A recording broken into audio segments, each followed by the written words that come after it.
Karl Lagerfeld a été fidèle à un seul homme durant toute sa vie, son éternel amour Jacques de Bachet. À la mort brutale de celui-ci, le créateur se lançait alors dans un projet fou. Son amie Carla Bruni témoigne. À compter de ce mercredi 10 janvier et ce jusqu'au 17, Canal+ diffuse la série documentaire Karl Lagerfeld, Révélation.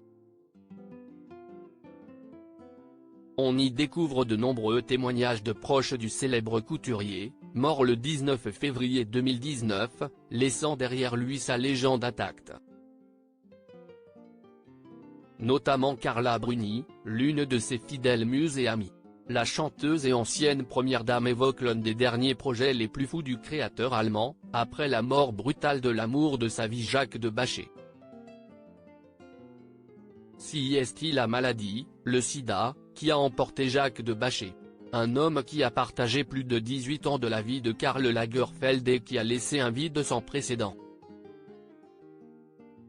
Bouleversé par cette disparition, le directeur artistique de la maison Chanel prend alors la décision de rénover entièrement l'hôpital Raymond Poincaré, dans lequel son amour a fini ses jours. Carla Bruni a pu visiter cet endroit. Et la beauté des lieux l'a tout de suite frappée. Je trouvais les chambres incroyablement belles et on m'a dit que c'était Karl qui les avait refaites. Jacques est mort et Karl a refait l'hôpital de Garches, qui était un hôpital public, donc il l'a fait pour les autres. Je lui en avais parlé et il m'a répondu, oui, déjà si est atroce d'avoir cette maladie et si est en plus avec du mobilier en plastique, non, avait rapporté la femme de Nicolas Sarkozy. Pas fan du mobilier d'hôpital, Karl Lagerfeld avait fait une remarque aussi cynique qu'amusante sur l'hôpital américain, dans lequel il a fini ses jours. Jacques de Bachet, l'éternel et seul amour de Karl Lagerfeld. Il faut dire que la mort de Jacques de Bachet a été des plus marquantes pour Karl Lagerfeld.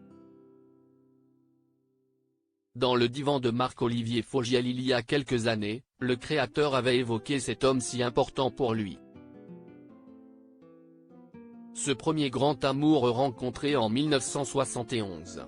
Dans Proust, il y a Swann qui vit avec Odette et lui tombe amoureux de quelqu'un qui n'est pas de son genre, voilà mon histoire.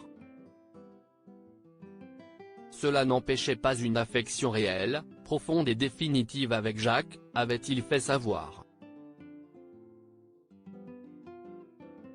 Il a veillé tous les soirs, jusqu'à la fin, sur son amoureux qui a succombé au sida en 1989. Il est resté depuis l'éternel et seul homme de sa vie.